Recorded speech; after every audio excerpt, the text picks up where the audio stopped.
image on the recording.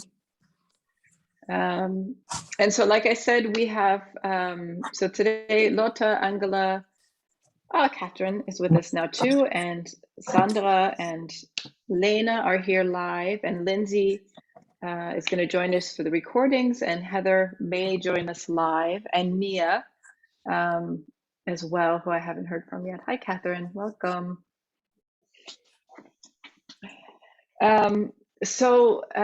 You know, as always, Lotta's really already like in the zone thinking about some of these ideas. So the idea for this month was to sort of use the alignment with the Christian tradition of, or the Catholic tradition at least, of Lent, this time between Ash Wednesday and Easter, which is the time in that tradition for sort of spiritual fasting. And the Sanskrit, the concept in the Yoga Sutras I'm referring to in the title was tapas, which is often translated as discipline. I'm thinking in context just for maybe just Catherine here I'm talking to at this point. So in the Yoga Sutras, the second chapter of the Yoga Sutras talks about sort of how we practice and why we practice yoga. Long story short, if you suffer, yoga may be useful for you. And if you don't suffer, yoga is of no use to you. Either you're free and you don't need yoga, or you're in denial and yoga is not really going to help you either. And so there's this concept of tapas. And the root of the word is sort of implying like a heating or a purification or a cooking.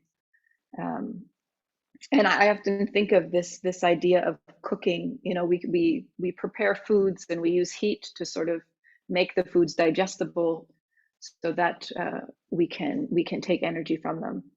And discipline is this concept of this aspect of practice is a bit like that.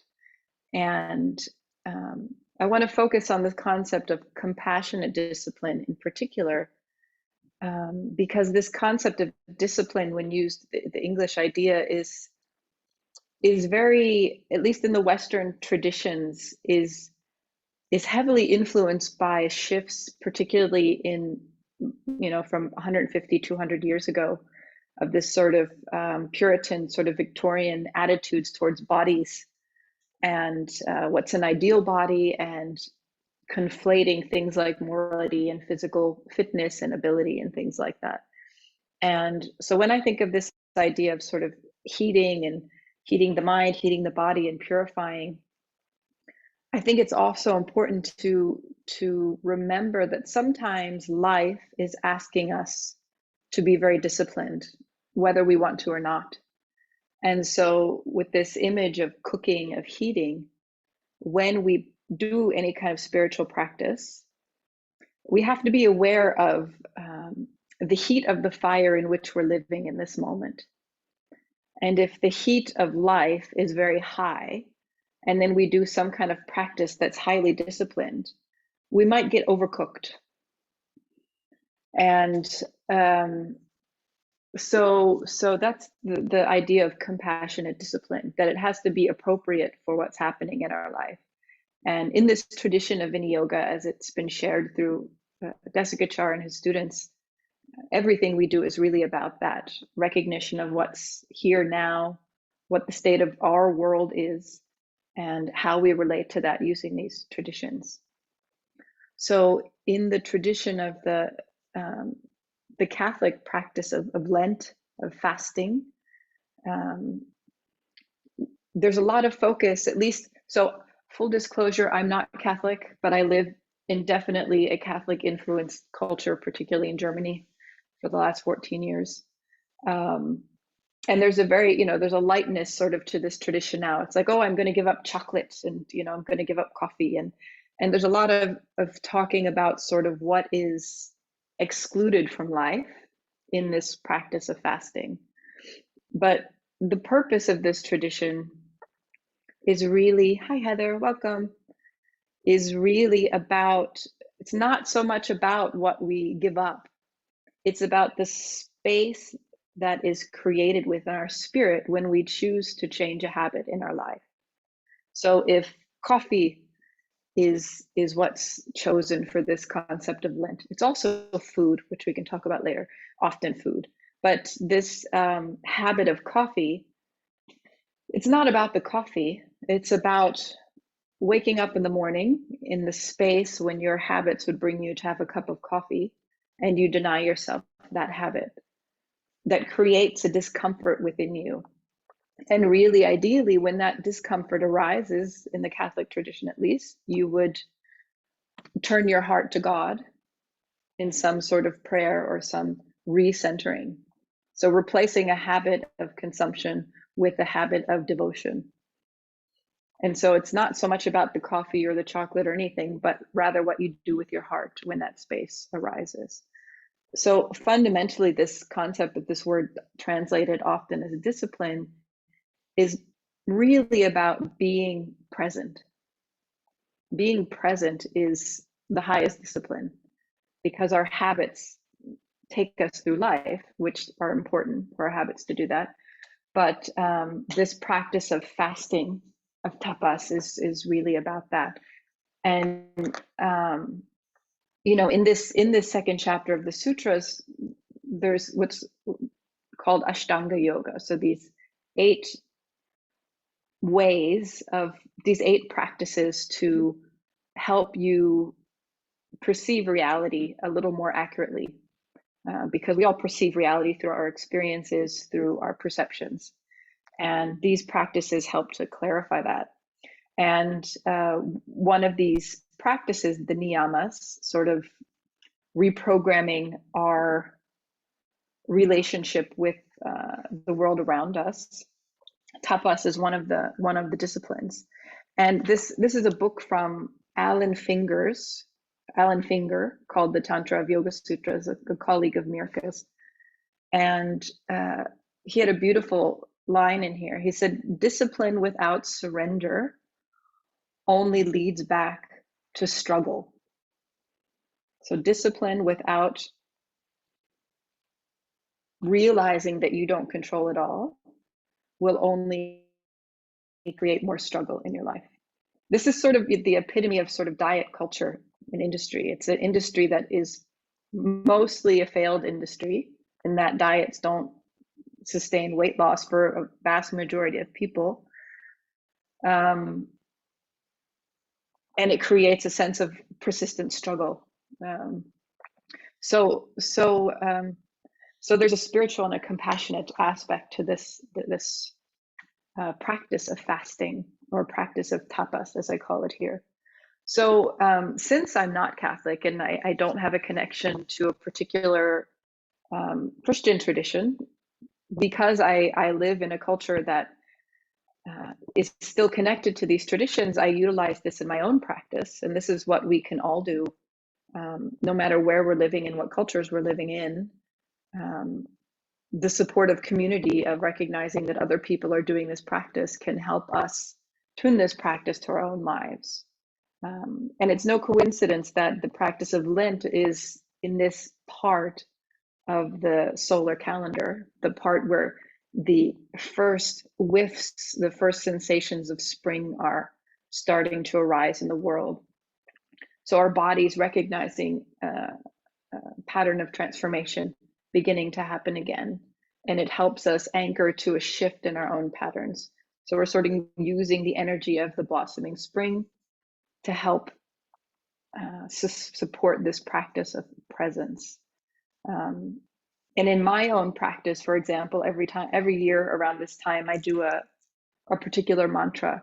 So Lotta, before we turned on the recording, had a great comment talking about mantra. She said, if she has the news on her television, it sort of, repeats. It's on repeat. It's sort of the same stories repeated over and over. And it's like this horrific mantra running in the background. And so, this is one way we can use a mantra at this point. Instead of tuning in to the noise around us, which it's important to understand what's happening in the world. But when we recognize this sense that Lotte felt, just this loop um, of noise at some point, that we can make a choice to insert some other noise in our mind. Um, a particular prayer that lifts our heart, a particular poem. I use something called the Gayatri mantra 108 times each day, because that practice has come to have a particular meaning to me. So as we go ahead in the month ahead, if you have already considered a practice for this month as part of your practice of Lent, or just part of practice connecting with that tradition, consider how it is you're using it. If anybody has a particular practice and would like to share, we can talk at the end of practice about that. But consider how it's bringing you. And we'll do some explorations with the body and breath and everything this week, and to give us a sense of how we use tapas in our gathering, in the practices we use. The intention, at least, behind the sequencing that we do is, when we begin in this quiet space, which my husband Matthias has a hard time with that. He wants to just go and start moving. So that's really a hard practice for him.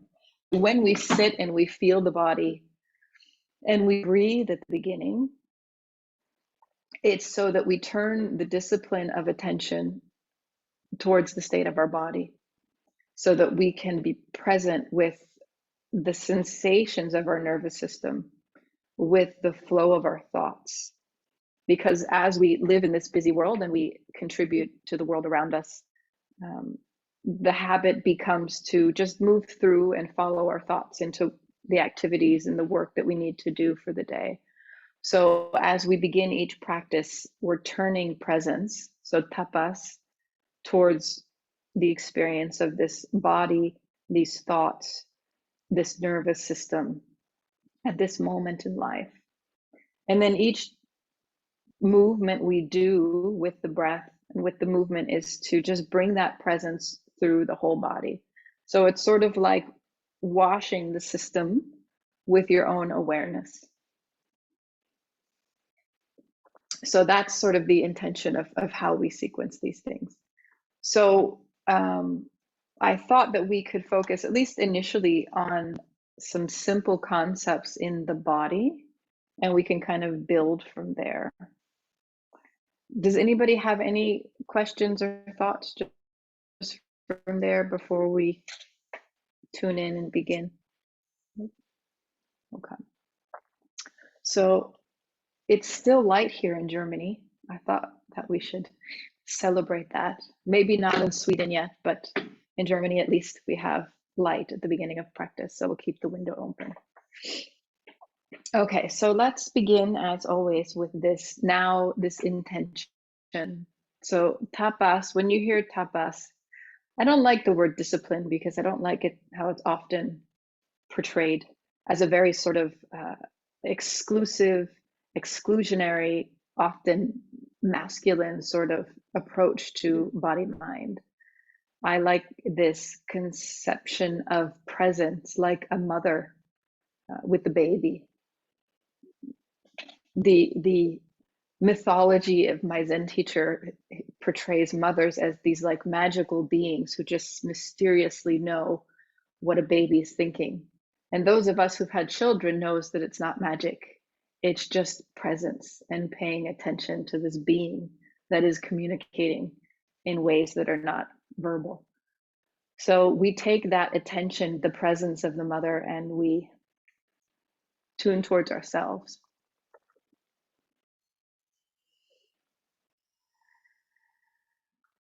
And for those of us who feel challenges with that identity as mother, America uses an even more precious idea, like a puppy. So now as we turn towards the system, compassionate tapas, this presence of the mother, of the owner of the beloved puppy, feeling now at the end of the day, or for Catherine, the beginning of the day, noticing the sensations.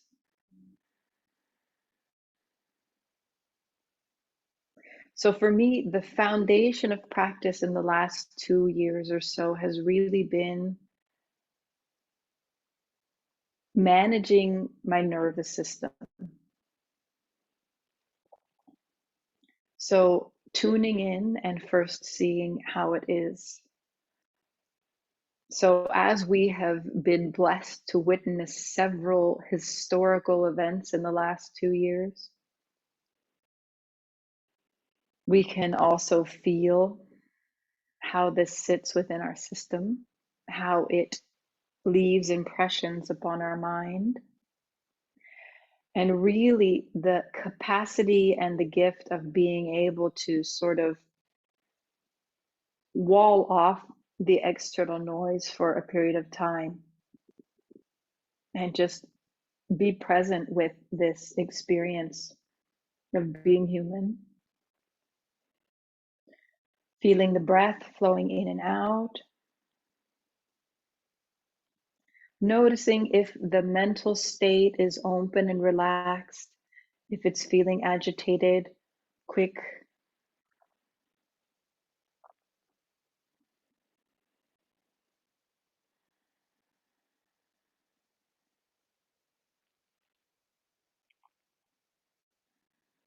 Begin to breathe a little more deeply. Notice as you invite the breath to become a little deeper, how your body receives that invitation.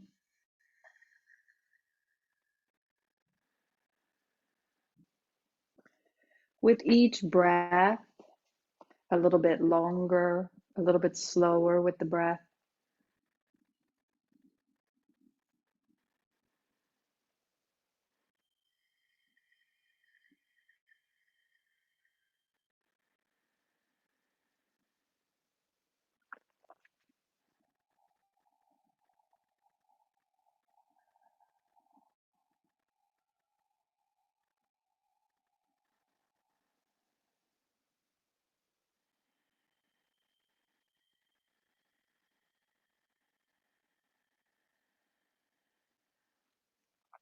And like we did the last class, so we had a acknowledgement in the last class that the energy of the body is lower for some of us, higher for others.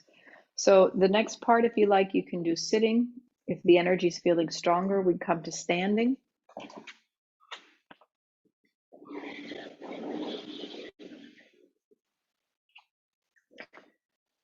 And we're just going to look a little bit at really simple approaches to movement.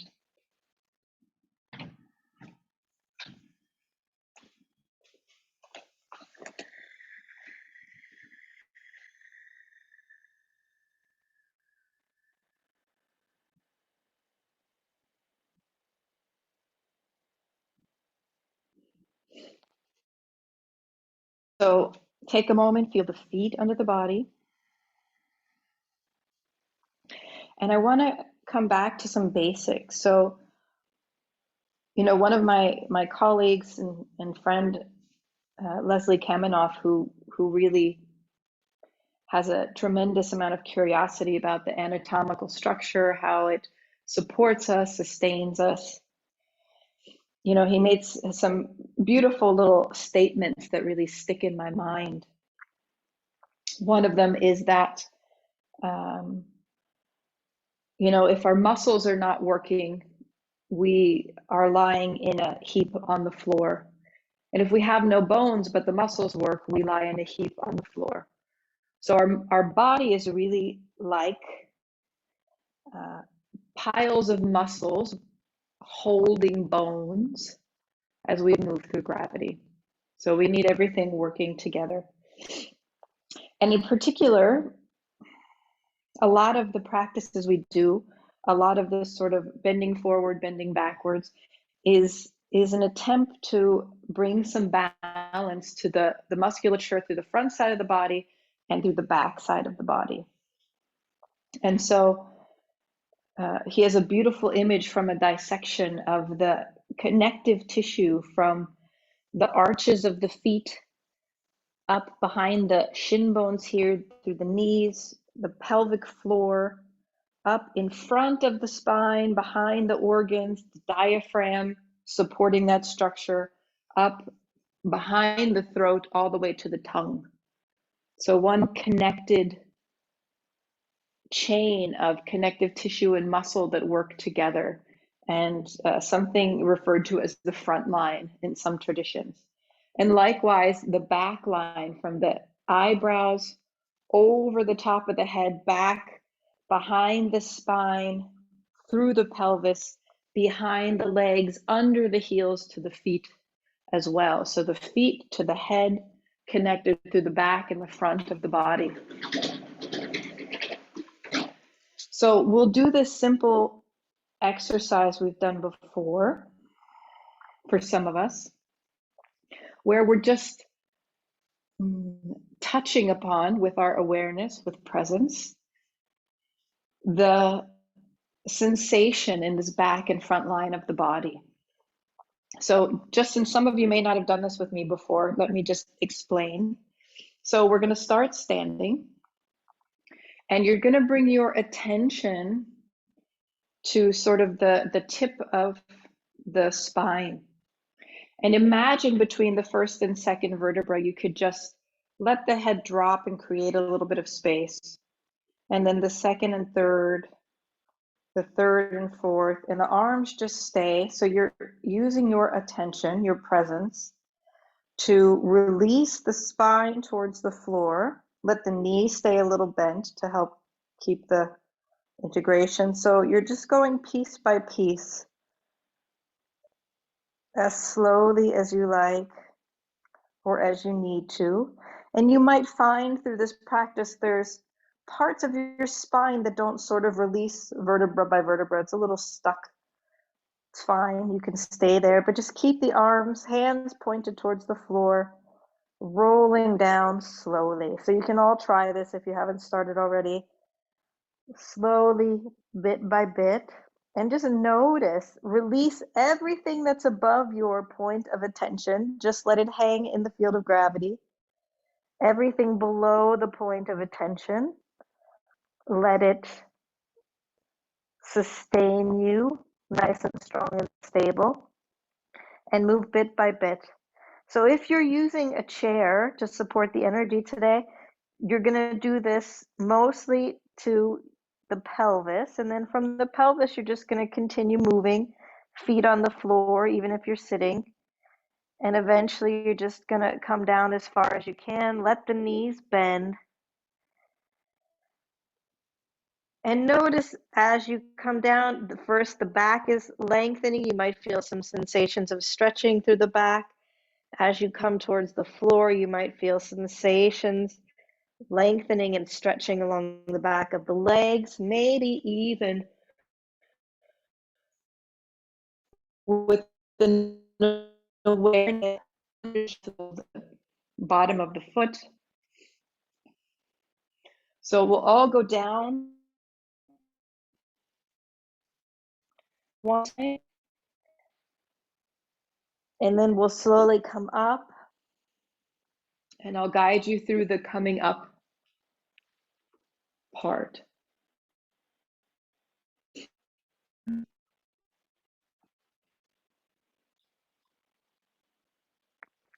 So going down is this awareness of the back line of the body. So the connection from the head all the way down to the feet. Good. And then for those of you who come down the next time, before you come up, you're going to push the feet in towards the floor and see if you can feel the muscles like around the shin bones activating. As you push, maybe you can even feel the inner legs begin to activate, maybe all the way to the pelvic floor. If you can feel that, you can play a little bit, see if you can feel it. If you can push with the legs and feel the activation of the inner thighs and pelvic floor, then as you come up, bring your attention to the front side of the spine and imagine that you can just stack the vertebra from the bottom to the top. So again, everything above your point of attention is just hanging in gravity. And bring your attention slowly up the spine, letting everything above your attention hang. And as you lift up, lift the chest, open the throat, lift the chin, and see if you can have a sensation through the front line of the body. So for many people, there's more sensitivity either going down or coming up. Most people have an easier time feeling the back of the body as we go down than engaging with the muscles in the front. So notice how your experience is.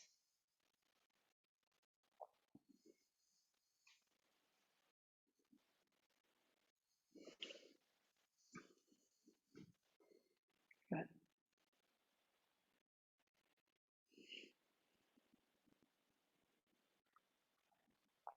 And then wherever you are, continue the round that you're going to do now, and then come back to standing. So some of us are moving faster or slower than the rest.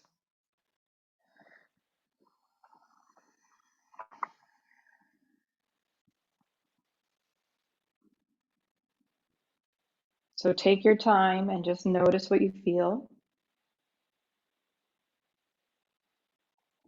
So you can think of particular things like practices like sun salutation, vinyasa. There's a lot of sort of lengthening through the front of the body, lengthening through the back of the body. So this balance between front and back line.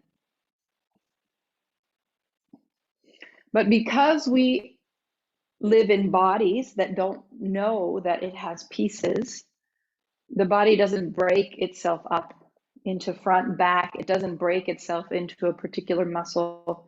So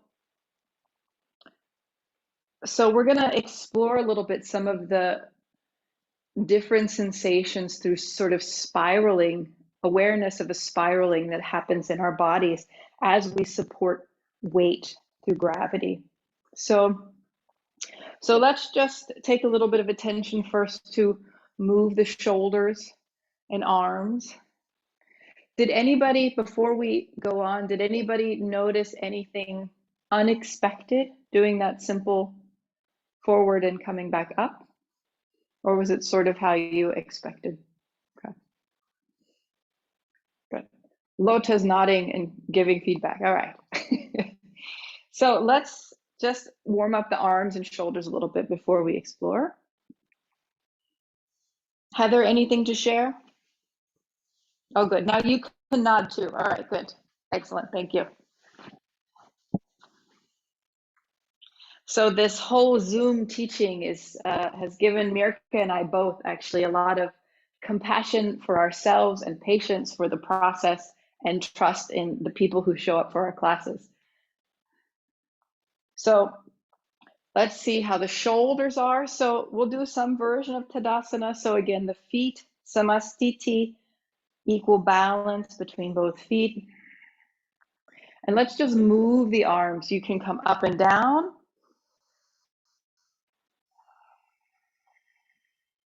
If there's a different variation, so everybody here has been practicing for a while, up and down with the arms.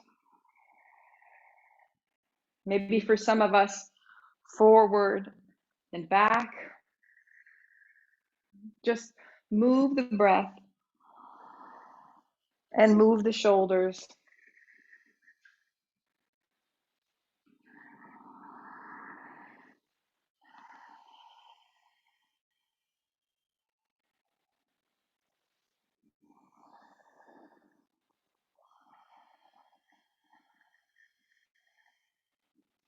Just an exploration, feeling the whole movement of the shoulder joints.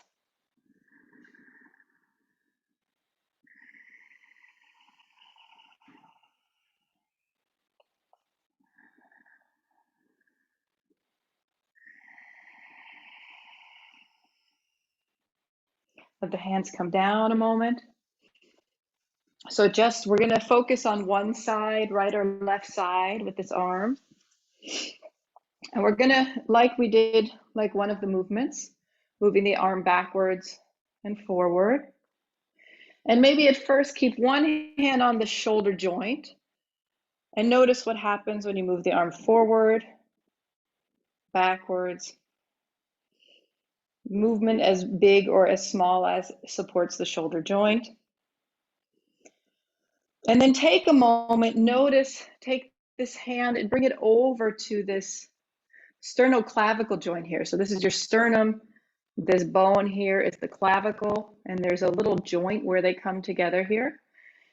So really your shoulder girdle begins not here, but in the center of the body, because the weight comes through the center. So see if you can feel as your arm moves forward, the whole clavicle moves a little bit forward with the arm. And as you move back, so now as the arm moves, it's really from the center of the body, reaching forward, back. Good. So just a little bit of awareness of the full motion. Eventually, let's switch sides here and see how much freedom of movement we have around this little joint. So for most people, this joint doesn't adjust or shift very much, unless you're me, and then it shifts a couple times a week.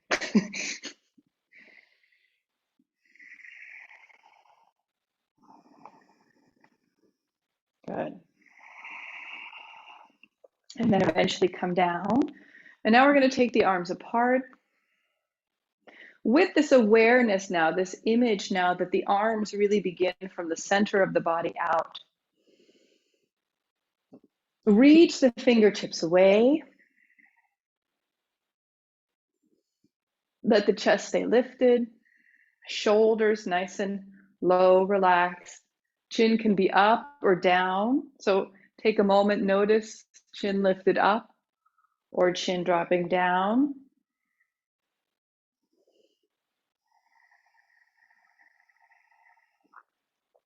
Reaching the fingertips away, and then just a little difference. So we're going to keep the arm just like it is, the arms with the shoulder externally rotated. Yeah, good. Lena, do whatever variations you need to support. So the shoulder stays like this, the upper arm stays like this, and we're just going to rotate the hand down on both sides and reach out. So see if you can extend through the arms with the palm of the hand turned down. Good. And at the same time, keep the shoulders open. So as you rotate the hand, the shoulders aren't rotating forward, shoulders stay up, rotate and extend. Good. And anytime you need a break, come down and rest or hug. Oh, beautiful. Hug, Heather. Very good. And then rest. You can wrap your arms around. You can let the hands hang down, or you can shake it out. Good. So notice how it feels. Notice the sensations in the arms, the shoulders, and the energy of the body. Okay. So all we've done is basically 3 little variations. Coming down and up, moving the shoulders to waken them up, and just holding and sustaining. Okay. Notice what you feel in your hands, your shoulders, maybe the upper back and neck.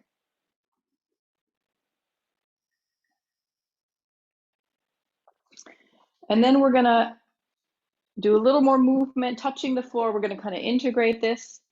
So we'll inhale, let the arms lift up, let the back arch a little bit, or more appropriately, think of the front of the body lengthening.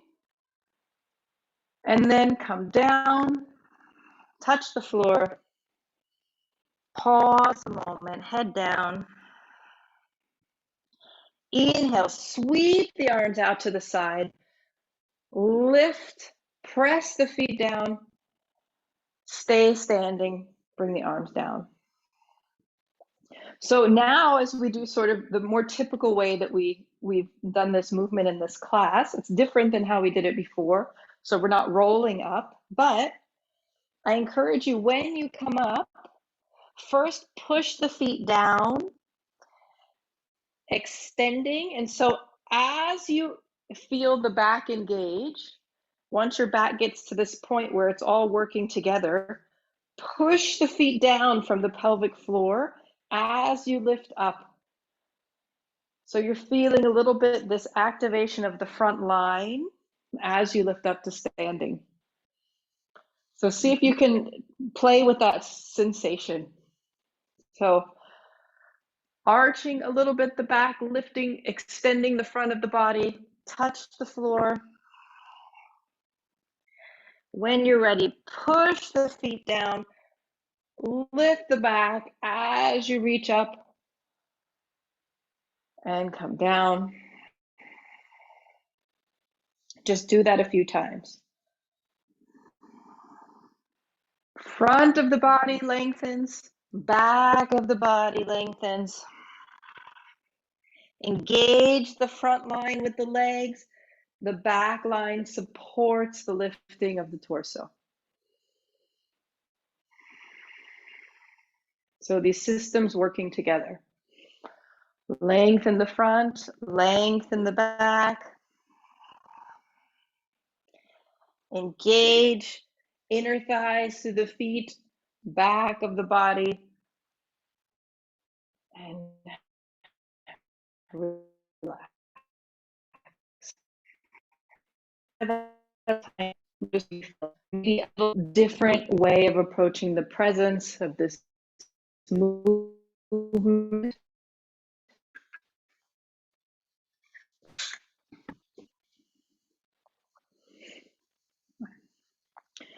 When next time or so, when you come down, if you like to stay in this posture with the head down, please do.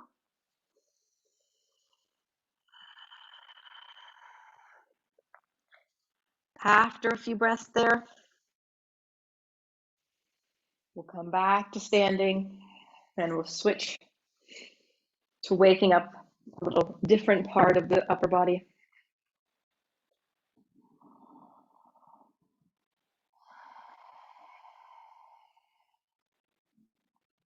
So now we're going to just do a simple side stretch. Let's do one with the feet hip distance apart instead of wide.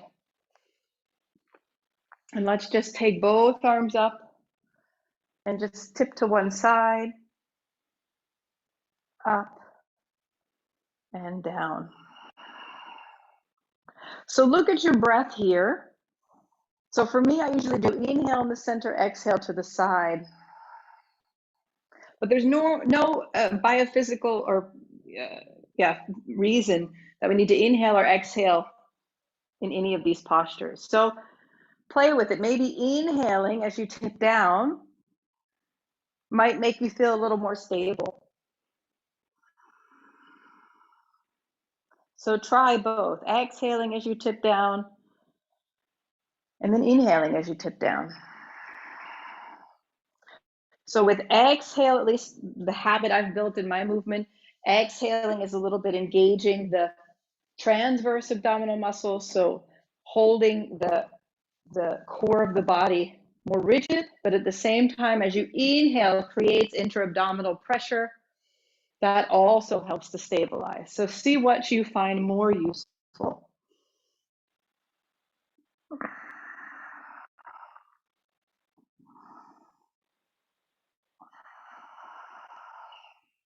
Good. And then if you like, you can stay on one side. And notice you don't have to go very far like this. This side is lengthening. The weight of the arms is helping to create that lengthening sensation.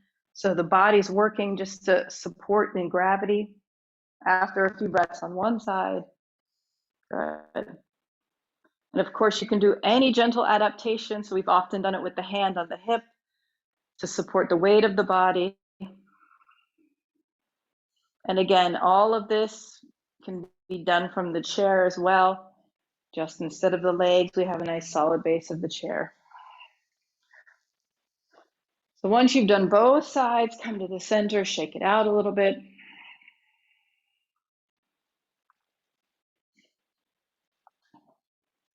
And then we'll start to come into a little bit of the spiraling now, but through and across the body. So we'll start with this nice gentle twisting that Mirka often does, and she introduced to me in Assisi, Italy a few years ago.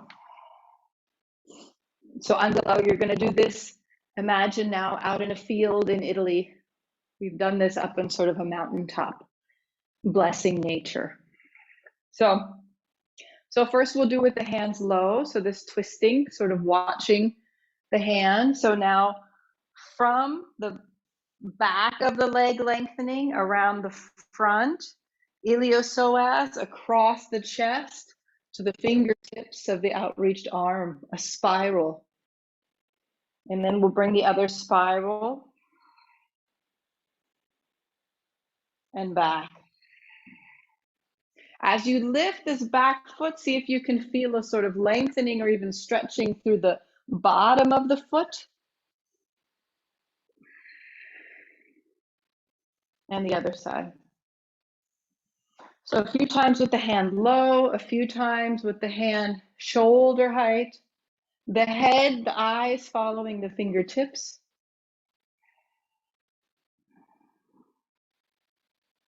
And that allows us to turn the head.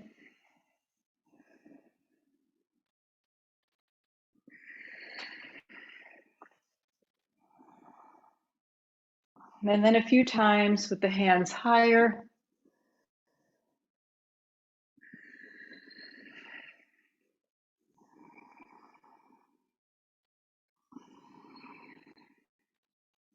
Being gentle with the knees.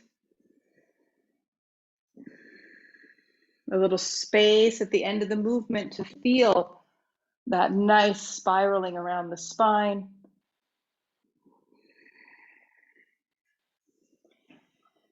And then when you've completed, maybe hands, elbows to the knees or hands to the floor. Gentle counter pose.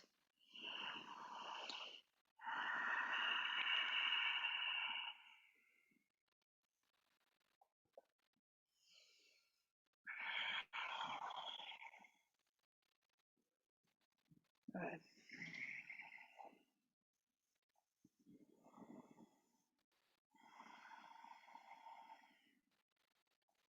As you're ready, come back to standing.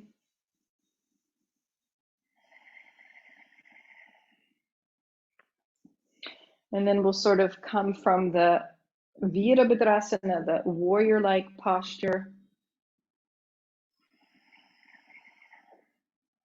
So we'll spend a little time sort of feeling this posture. So again, when you step into and out of this posture, you should easily be able to step in and out. So if you step way far back, you sort of have to pull yourself up.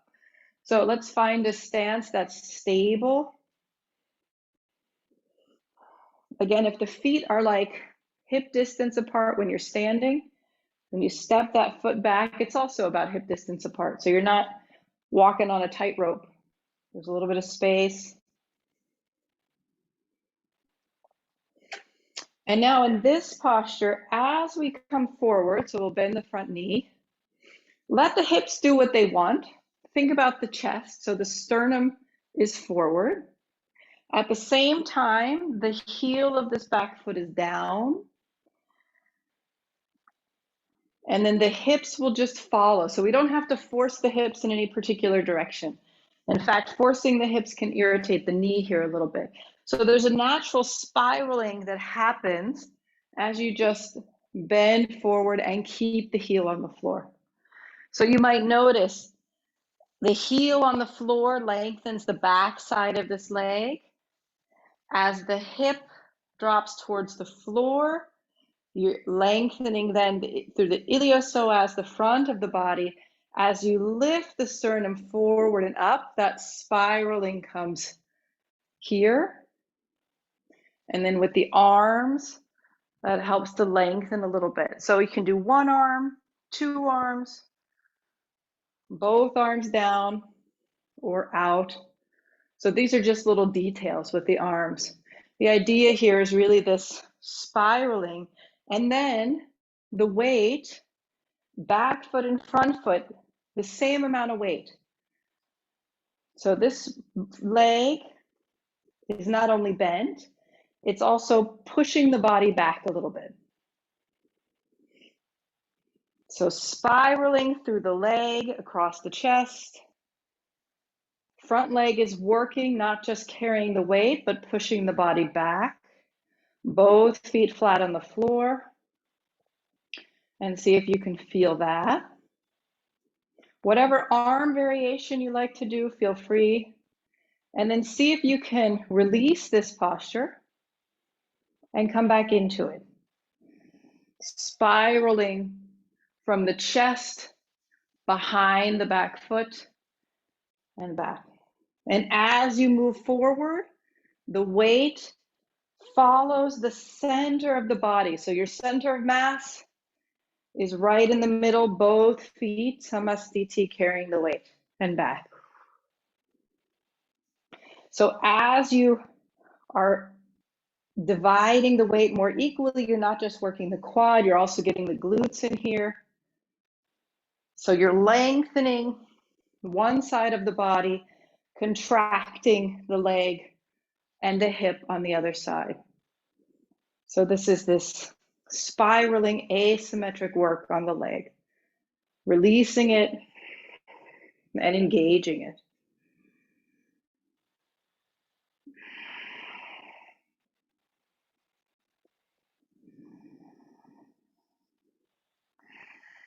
Good. And then just find what's most interesting to you, to hold it and create a sense of these awarenesses of this lengthening on one side, contracting on the other, or if releasing and engaging is more interesting. And your arms can do whatever they like. And after a few rounds, we can come out and just notice what you feel. So a little more attention on some of the details today. And so notice when we practice on a little bit more anatomical details, there's less focus on chanting, on imagery, on ideas, or complex variations. So we have more energy to focus on the subtle details. So now notice difference between left and right side. And then let's try the other side. Again, arms variations are secondary. First, come into the posture. Both feet carrying the weight. So now lengthening behind this leg as the heel comes down, as the heart turns forward, lengthening, lifting. You might feel lifting, extending through the hip, through the belly, through the chest. This leg is engaged, and at the same time, the weight of the body is staying in the center. So back foot, front foot, same weight. Be attentive with the knee. If you're hypermobile, that you're not hyperextending the knee here, keep it a little bit feeling of a little bend for hypermobile people. So the hips do what they want, just sternum forward. So a natural spiral, a twisting sensation. And then if you like, come into and out of the position.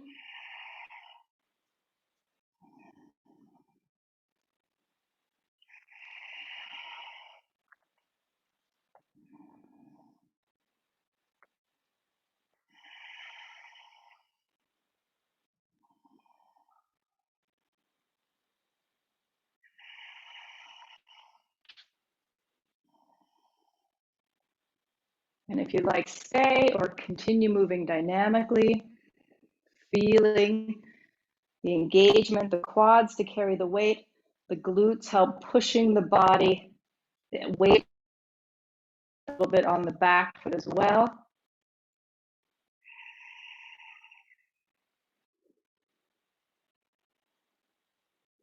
And then after a while, we'll release the posture. Come down to the floor. Pause a moment.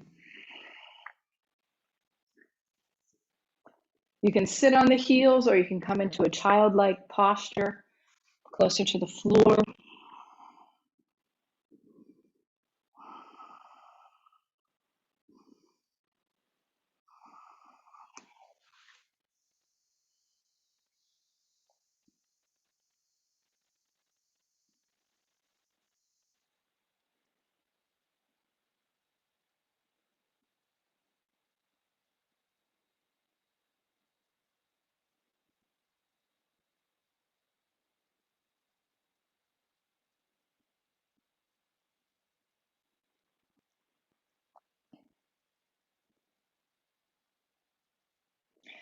And then if you can, sit up on the heels for a moment, if that's okay for your feet and your knees.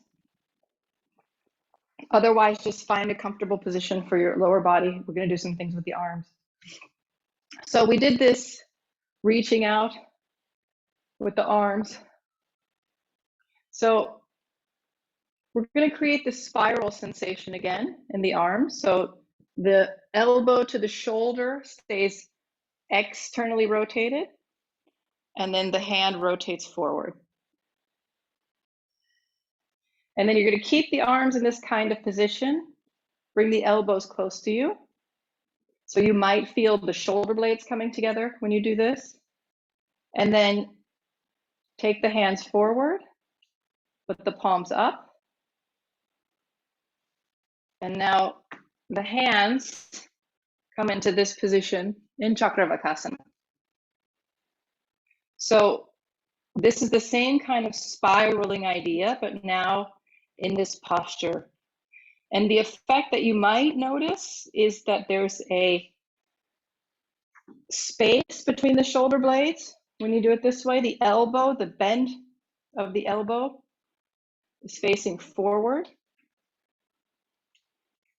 You can push and have some space here between the shoulder blades as you carry the weight.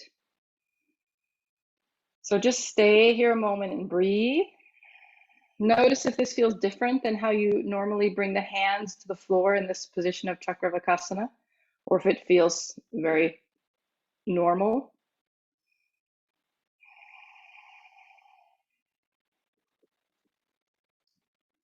And then just a few times from here, we'll just do Chakravakasana. So we'll lengthen the front of the body, let the chest move a little forward, sternum a little forward. And then as you exhale, elbows to the floor, head to the floor, let the body move back towards the heels. So just do that a few times.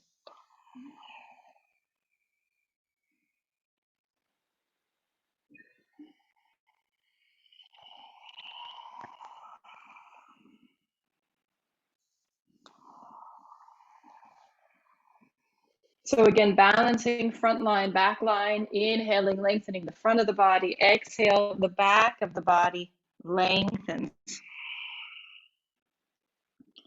Continue moving.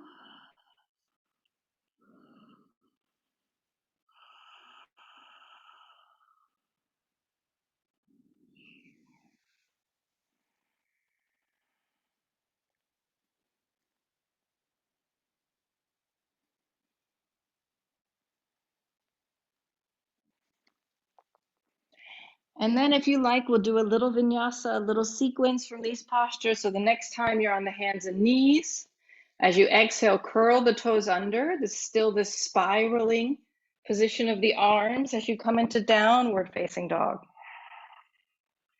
Inhale, hands and knees. Exhale, childlike posture. So now 3 postures: child's pose, hands and knees, Down dog. And if possible, keep the spiraling in the arms. If your shoulders feel strong and steady and stable today, as you come from down dog, you can bring the chest forward to a plank-like posture. Maybe drop the hips towards the floor, lengthening the front of the body. Back to down dog. Hands, knees to the floor and back. So if you like, there's now 4 postures maybe. Hands and knees, down dog. The front of the body lengthens. Back to down dog. All the way to the floor, child's pose. The back of the body lengthens. So continue flowing through that, whatever variation feels comfortable, with this awareness of front line, back line, shoulders, arms spiraling, supporting the weight transfer through the center of the body, the spine and rib cage, shoulder girdle, bringing good, the weight of the body through the center line. Any of those postures that feel nice for you at the moment, feel free to stay a few breaths in any of those postures.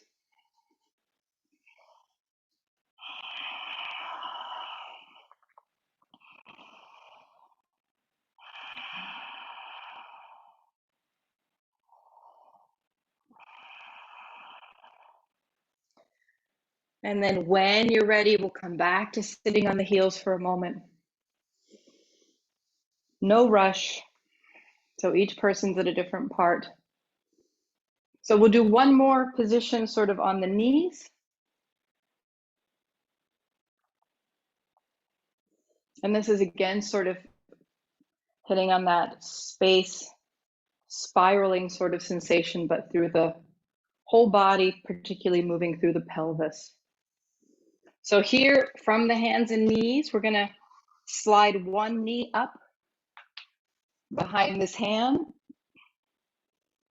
You can either sit on this foot or you can move the foot a little bit in and let this hip move down. So just see where your hips are tonight. So make sure your knee is happy. And so whatever leg is forward, that's the direction you're going to turn. So you're going to turn over the shoulder of the leg that's in front of you and see if you can get a glimpse of the foot behind you.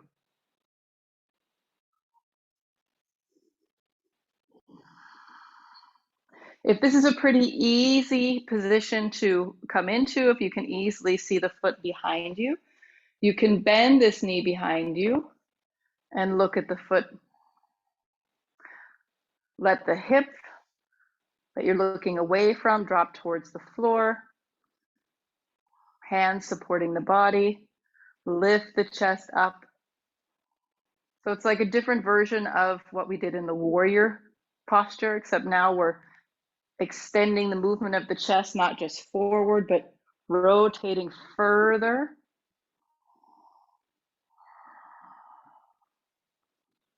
So just a few breaths there. Come out for a moment, maybe transition through childlike posture.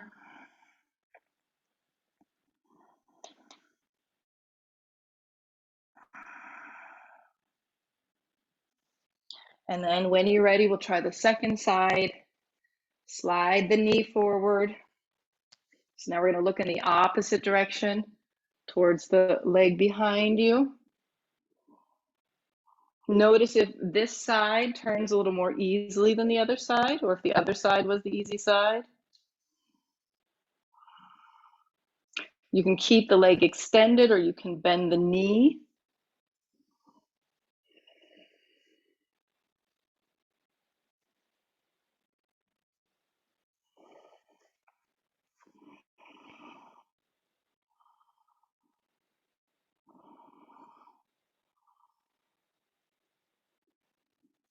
And then when you finish the second side, just come back to child's pose, pause a moment.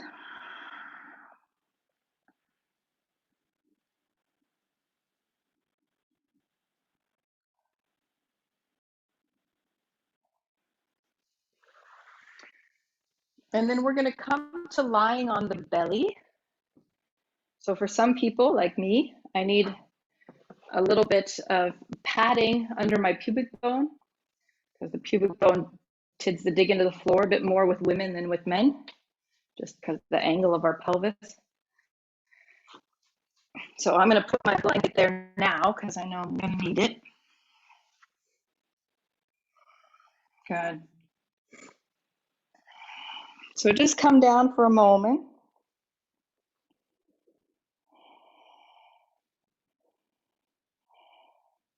The blanket is also a really nice tool if you feel a little tight in your low back as you lie in your belly. Also, don't forget, since we're all women here, particularly certain times of the month or certain points in our lives, if the breasts are a bit sensitive, we can use a blanket, basically the upper belly here, so that there's not so much pressure on the breast. So that's another variation that I discovered while working with new moms. Good. And then from here, just really simply, hands can be in whatever position supports you, so arm variation of your choice. So we have sometimes elbows down, elbows up, arms in front. Here, just a few breaths. Inhale, coming up. Lengthen the front side of the body. Lengthen, lengthen, lengthen, lengthen. The arms here aren't lifting. They're just supporting, shoulder blades back. And then come down. Inhale, up. And back down. We'll just do two more like this, just the head and chest. Off the floor, lengthen the front of the body. Down, release the back of the body. Lengthen the front of the body. And then let's begin to introduce the legs as well. So inhale, lift one leg. Lift the chest. Come down. And then other leg. So alternating the leg each time.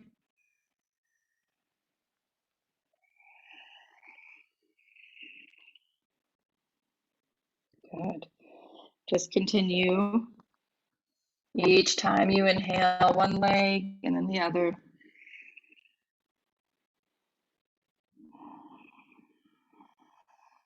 See how your back feels tonight. If you like, you can do both legs. If you do both legs, maybe see how it feels to keep the legs together. So ankles, knees together. Otherwise, you can keep both legs down or you can keep alternating one side and the other. If you're doing both legs, see if you can stay there for a few breaths, maybe 4 to 6 breaths. And the goal is not to necessarily lift the legs super high. Lengthen the toes behind you.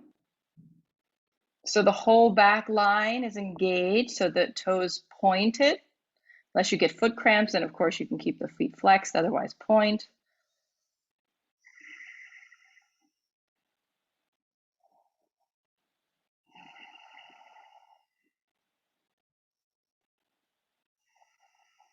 Feel the whole back of the body heating and warming, front of the body lengthening. And when you feel like you've done enough, come out of the posture.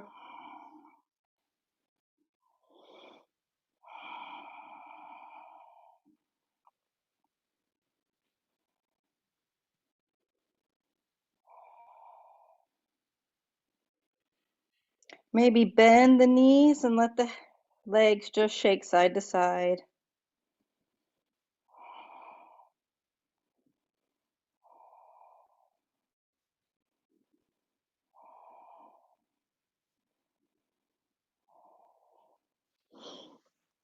So we're going to come to lying on the back. If you like a little bit of lengthening of the back before you come over, just come to childlike posture.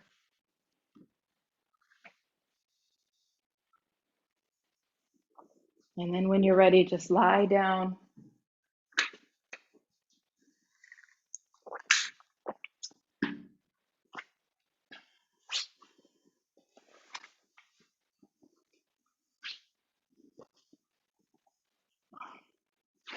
Good.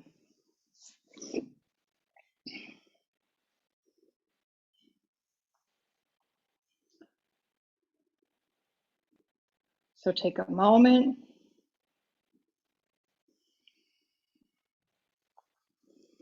And again, even here, just let the knees a little bit side to side, shaking.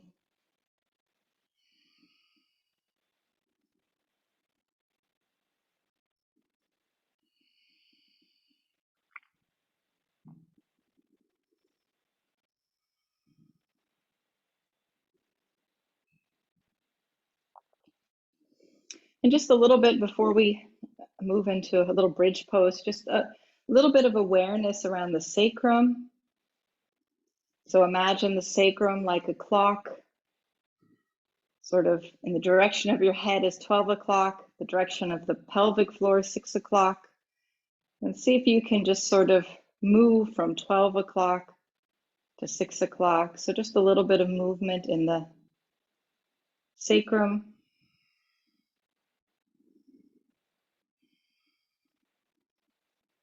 So the tailbone comes up, the tailbone goes down. And then the right and left side of the sacrum, like the 3 and the 9 o'clock. So moving 3 and 9. And then maybe moving 12 to 3 to 6 to 9. The whole circle clockwise and counterclockwise. Just notice if there's a comfort or discomfort or awareness or not so much awareness around this part of the body. Just a little check-in before we come. So those of us with the iliosacral joint, like Lota and I get to play with, sometimes it's good to just check in and see how it's sitting in the body. And then from here, that sort of 12 and 6 o'clock motion, you can, each movement, you can extend 12 o'clock a little bit higher. So 12 o'clock up, and each round, lifting the pelvis a little higher. And maybe tonight, coming all the way as high as you go is not so interesting. Maybe tonight, coming up halfway and going down feels more interesting. Or maybe today, coming all the way up and going halfway down is more interesting. So we have this whole spectrum along the spine here. So play with that, up and down, however high or low.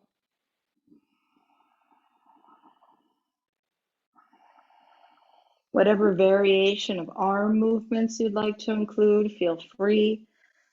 You can keep the arms next to the body, or they can move as you lift.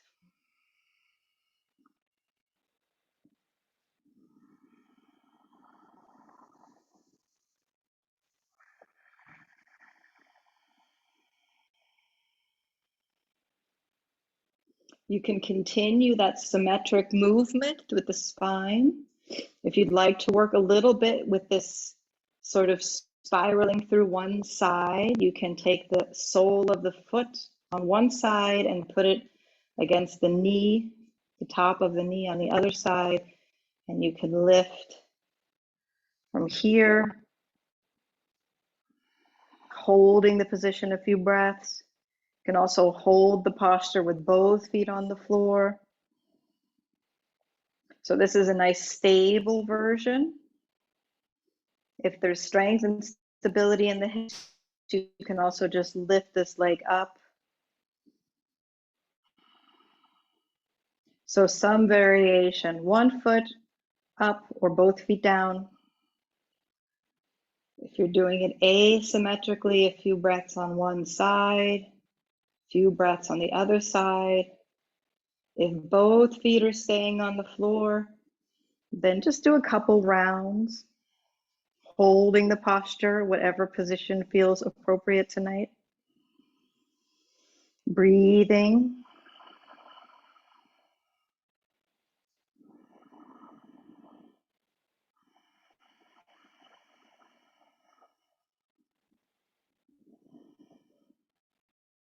And come down. Pause a moment.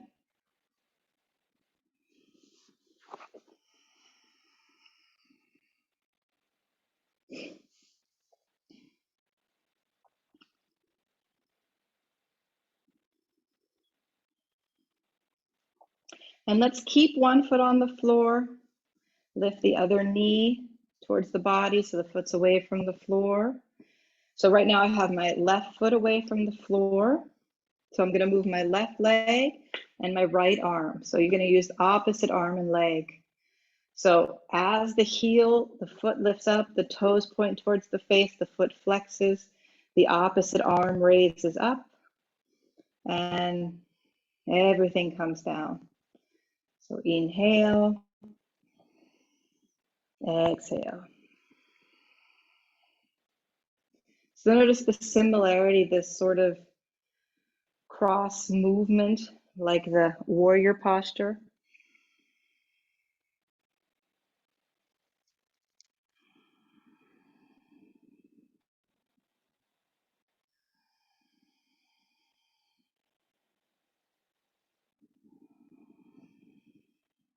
Eventually you can hold the position so this hip stays on the floor, so the leg is just over the hip. So if you're a very big person, you have to bring the foot so far forward. And use the foot pointing and flexing to get a sensation of opening through the front side of the leg, the back side of the leg.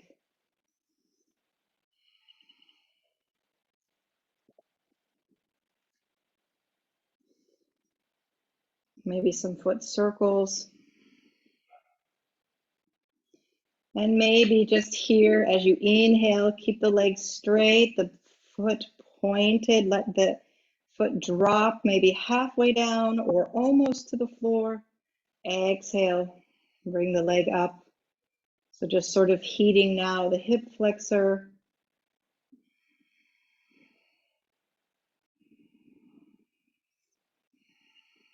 Just a few rounds.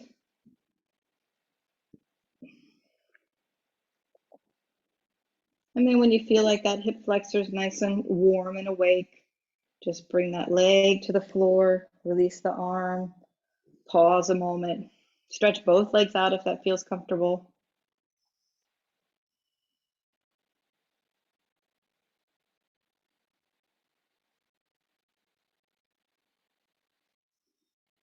And then when you're ready, we'll switch sides. So take the other knee close.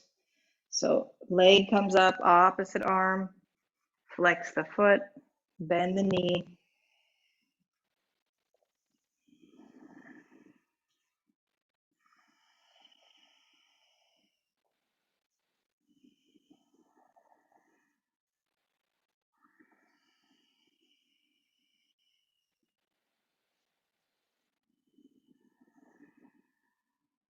After a few rounds, you can stay with the leg up and then just use the movement of the foot, lengthen the front, the back.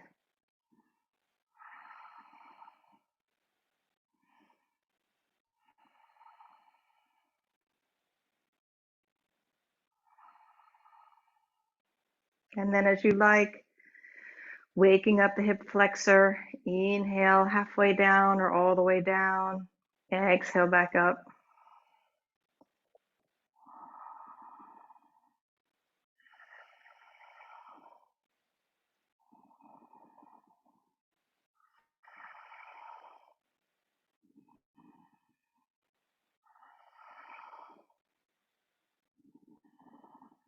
Notice if this side tires more quickly than the other side, or if this side has a little more endurance. Particularly, Heather, consider that since you were a bit closer than the rest of us to the time of birthing the babies.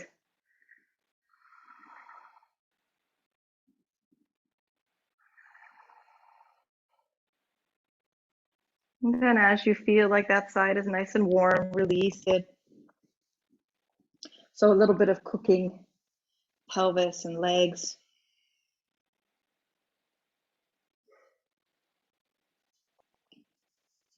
And then from here, we'll just do some gentle twisting.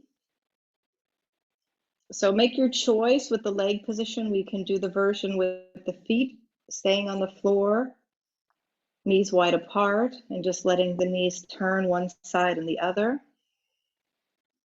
Or if you like, bring the knees up, feet away from the floor, and twisting. So choose which variation serves you best. I'm just going to turn my notifications off because I think my computer switched them back on. Yes, it did. All right. So just gently twisting.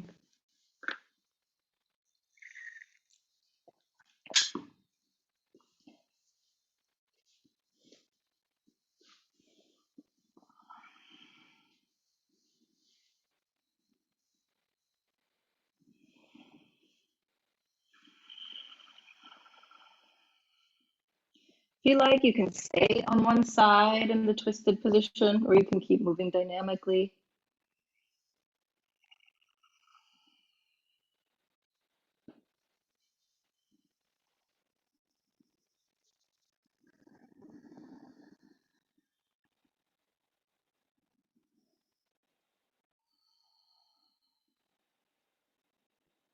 And then from this position,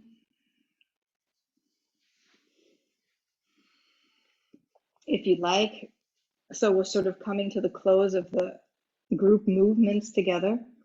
So if there's a particular position or movement that would feel supportive in your body, feel free to do that. I'm going to offer, if you like, the version of this little butterfly motion with the knees to the side and back up. Because for me in the pelvis, that feels appropriate tonight. If something more for your neck or shoulders would feel nice, or just holding yourself into a nice ball, feel free.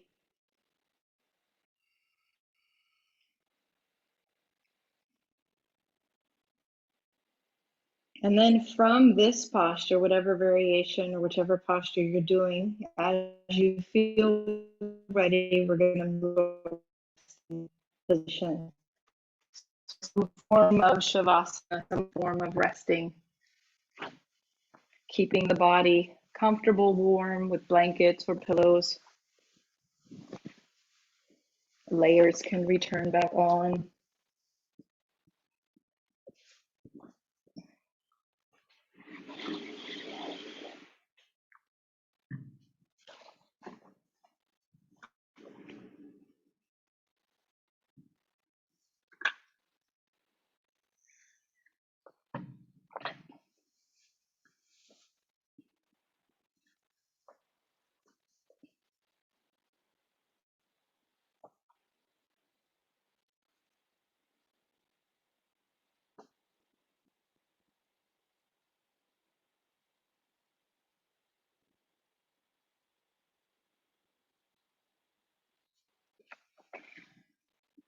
And as we go into resting, whatever way your body is resting today, I'll just read a couple words on this concept of tapas from Bernard Berchot, a French practitioner of yoga. He said, this taking care of our body, making conscious choices to care for, purify, take care of the health of the body, leads to contentment. So more comfort in a way. And this capacity to be content favors a respect for a disciplined life. So it's teaching that discipline doesn't come first. Discipline is more sustainable, more realistic as we're able to be well cared for, as we feel more contented. So it's, no surprise in the last couple years that maybe this concept of particular kinds of discipline has been a challenge for most of us. When maybe other times of our life it was really easy to be disciplined towards particular activities. And when we have a respect for a disciplined life because of this contentment, then this gives us more space to be reflective, to study the teachings of our ancestors, and to be more open to the bigger pictures in life. So, in this way, these practices are a luxury, in that when life is not allowing for a lot of contentment, the rest of it can be easily sustained. And so we have a lot of compassion for that. We do the best we can in the times of discontentment. We continue to care for ourselves, continue to find ease in our life, this concept of sukha, so that through cultivating contentment in our lives allows us to have the energy, the capacity to turn towards this practice of presence. And exercises like Lent are to exercise these muscles, exercise these memories of times of being present and attentive.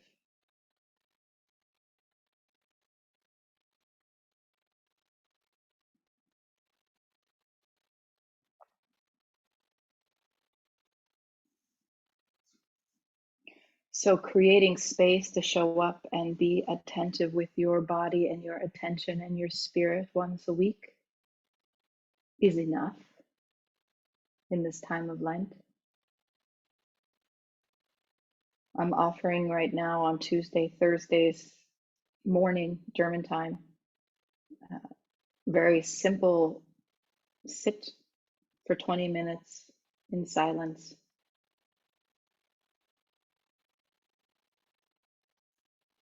So that what you're giving up is that 20 minutes of time in your morning or in your evening. And what you do is be fully present with the state of your humanity.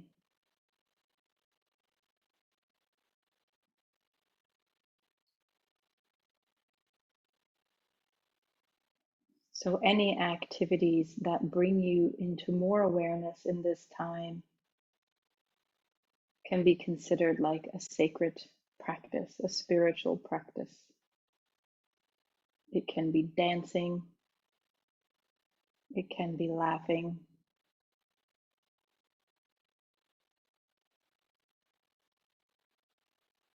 it can be resting.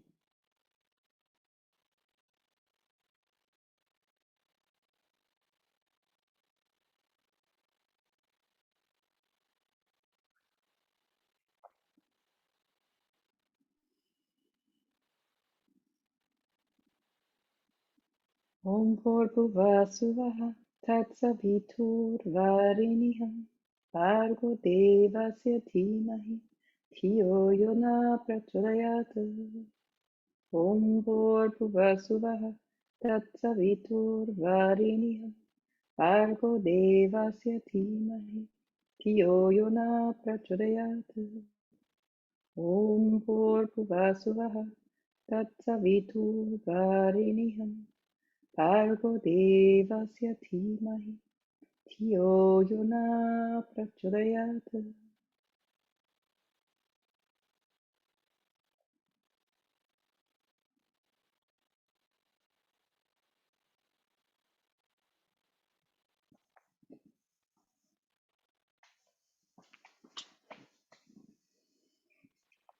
So as you feel ready, come back to the sensations in your body,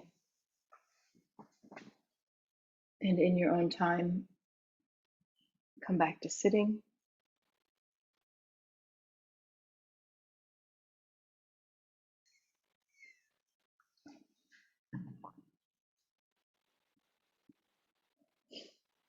And in that quiet space, just notice what is there.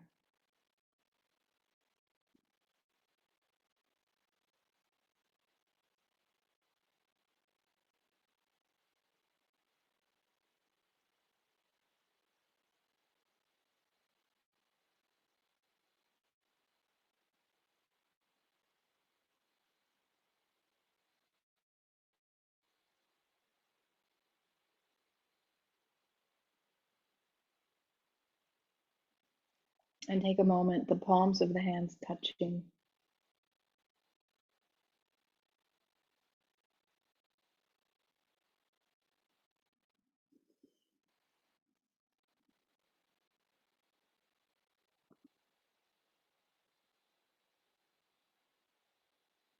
And when we practice with the luxury of being able to turn within, the energy to be attentive to ourselves, we offer that out as a service to all people who cannot in this moment make the space for that.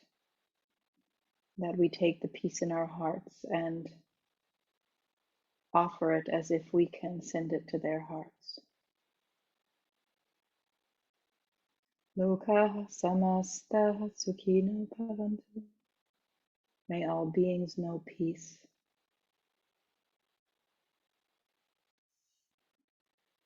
Thank you for showing up for yourself, for me, and for the others. Your presence is appreciated and important. Thank you.